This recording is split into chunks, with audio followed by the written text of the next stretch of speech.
Thank you everybody for coming out and engaging. Um, as Chris said, we are here to talk about the transdisciplinary scholarship and areas of focus elements of the Growth Through Focus initiative. That's a bit of a dry title, shall we say. So I've tried to bring this together into a story for you.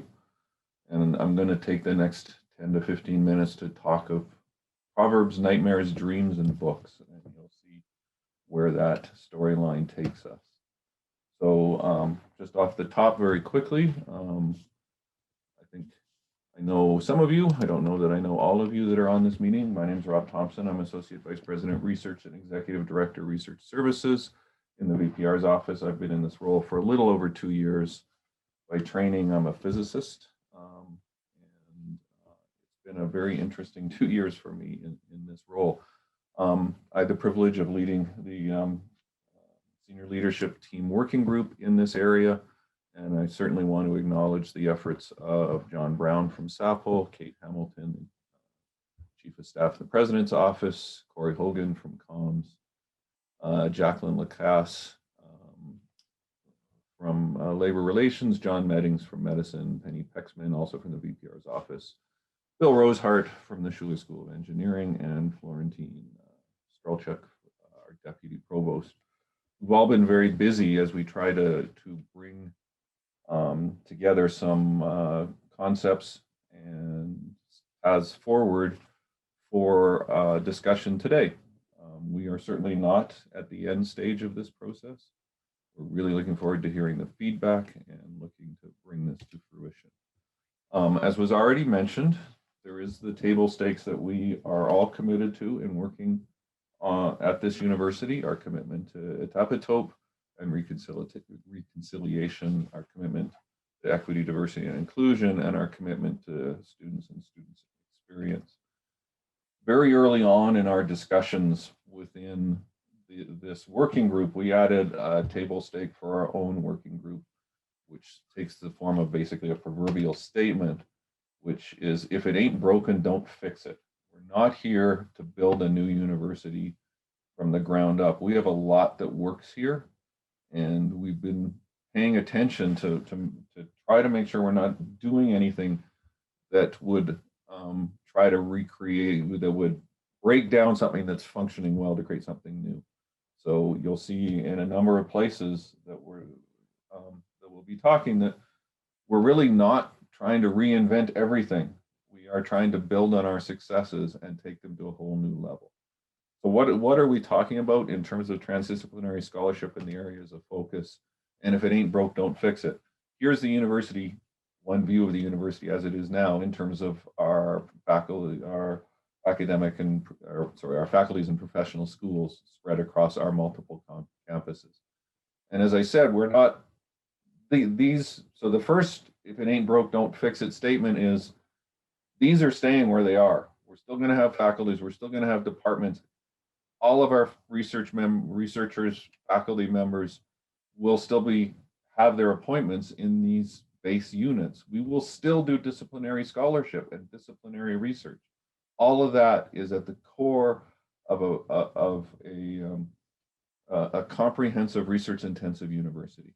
What we're talking about is building from that car and really making a difference. So on top of this, and this is where our focus is, we are looking to bring in a structure that enables all of those that wish to, that see value in, that see opportunity in, to engage in transdisciplinary research in a way where we're reducing, if not completely removing, the barriers for people to undertake this exciting work and opportunity. I'm not going to go through a detailed definition of transdisciplinary scholarship. We're going to assume these documents have been out there. We'll assume people have had the opportunity to read them.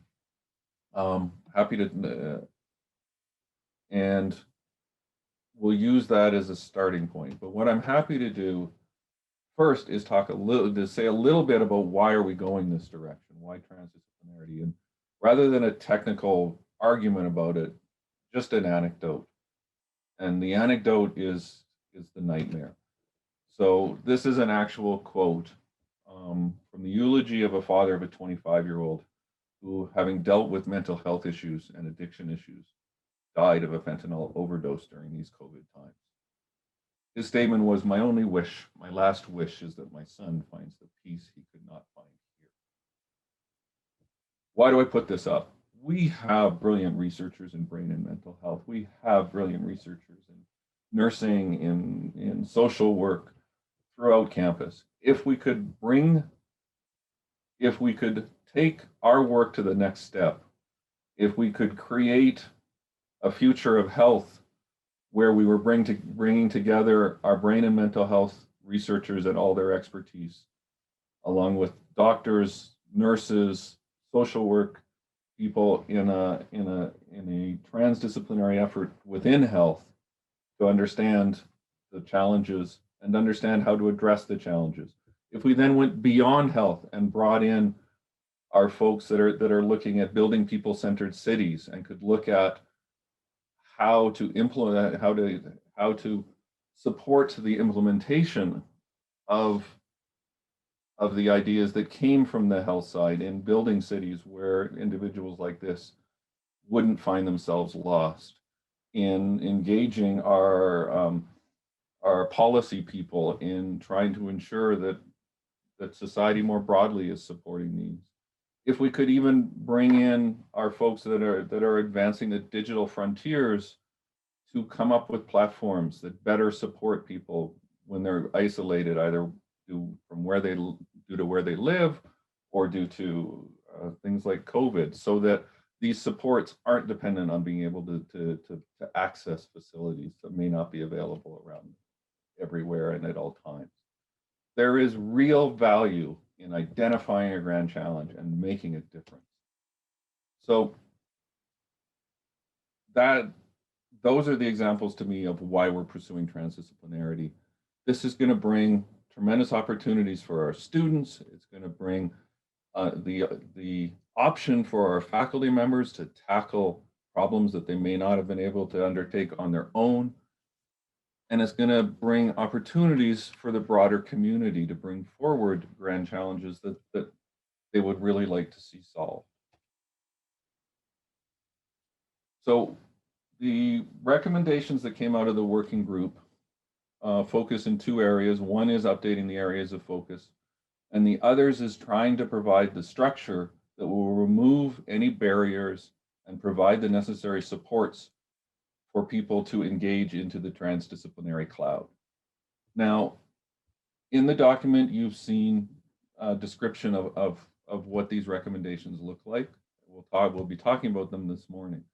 But right off the top, what I want us to try to build for you is a picture of what this working group has done. We have not created the transdisciplinary structure. We have not created the areas of focus. What we have done in both of these instances, in my mind, is we've created the dust cover of a book that is blank. We have a title. We have 5 titles. We have the title for the Transdisciplinary Cloud and the Transdisciplinary Activity Centers and the 4 areas of focus.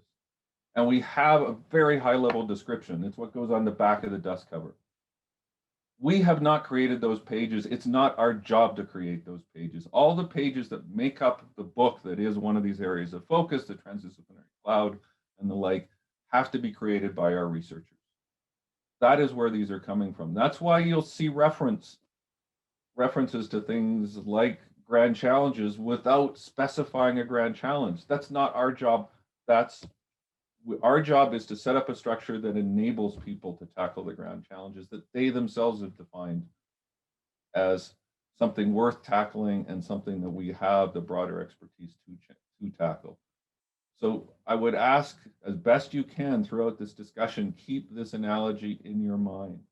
We have a blank book. We've given you a dust cover with a title and a very high level description. Now we need everybody to engage to write the damn book. Excuse my French. So when we last talked, what we were talking about was areas of focus. And those four areas of focus that exist within Growth Through Focus still exist.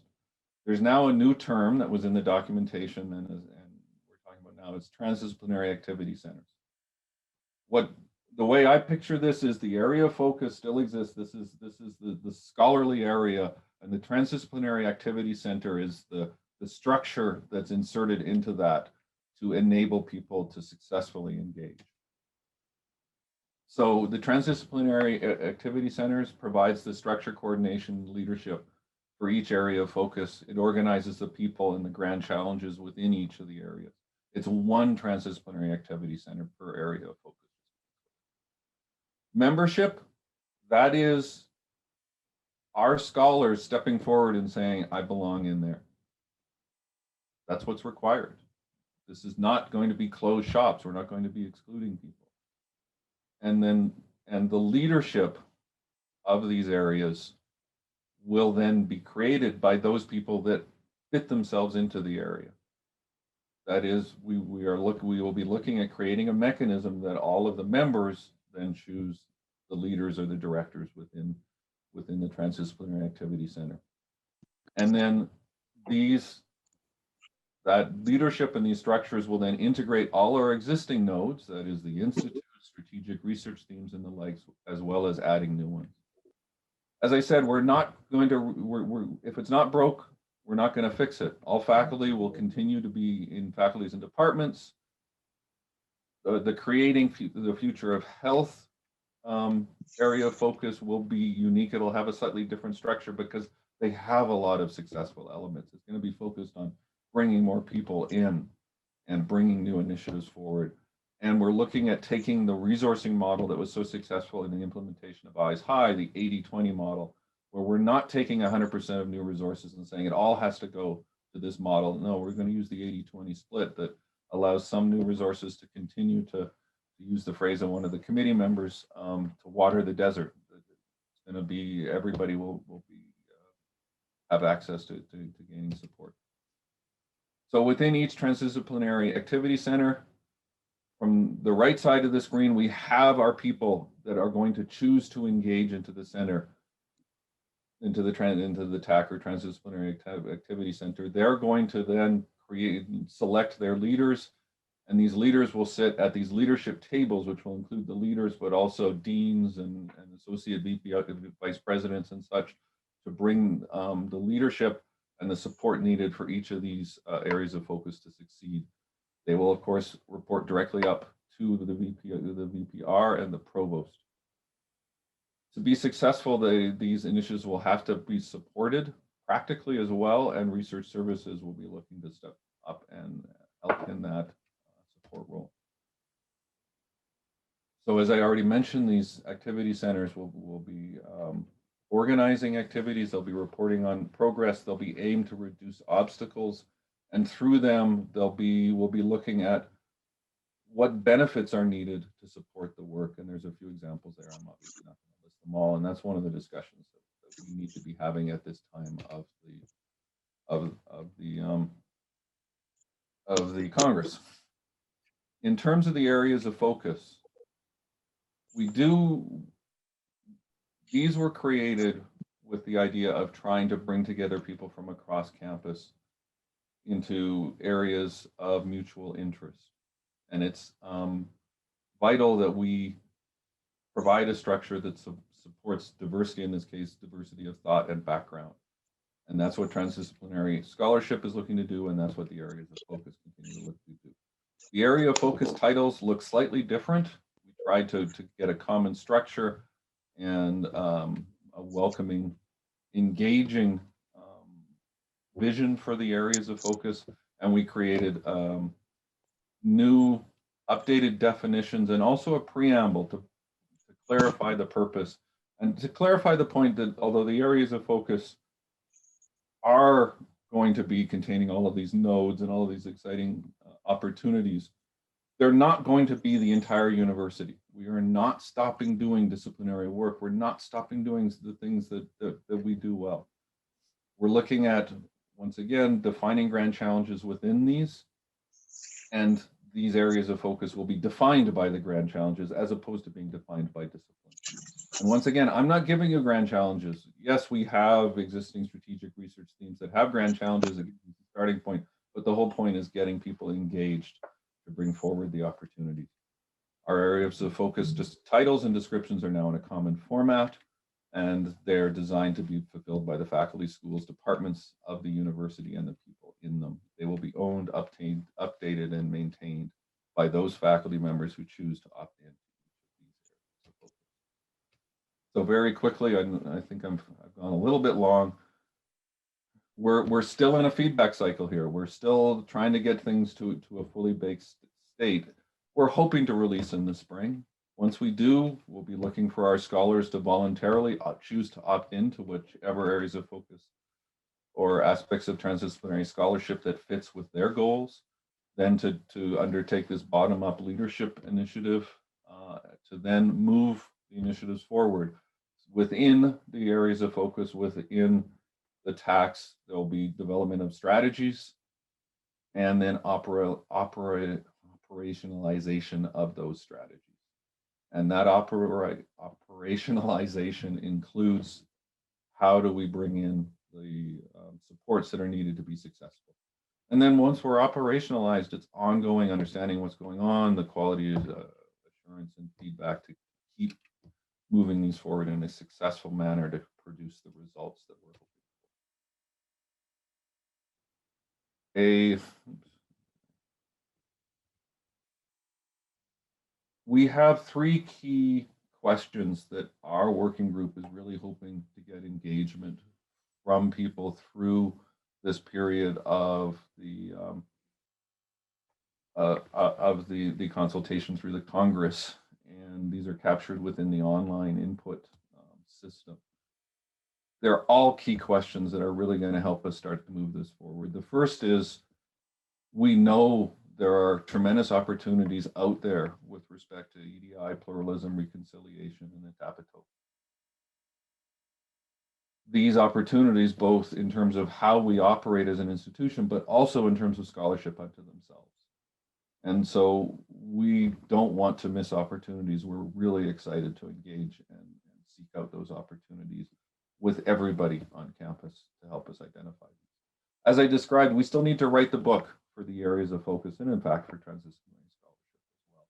And so we're asking you to think about, given the areas of focus, where do you see yourself? What would excite you related to this? How can we start to build a book that is not written by us, but is written, us as in the working group, but is written by our campus community that will then define our new areas of focus? And then if you're going to engage in areas of focus, what would you need as a scholar to engage and importantly succeed? And once we understand that, then we can understand how to structure and provide those supports. And as I started out, I've been talking. I talked about Proverbs. We're not going to fix things that aren't broken. Nightmares and dreams. This really is become very real to myself, because that quote is actually from my brother-in-law. It was a eulogy he delivered for my nephew yesterday. There are real challenges out there that we should be dealing with.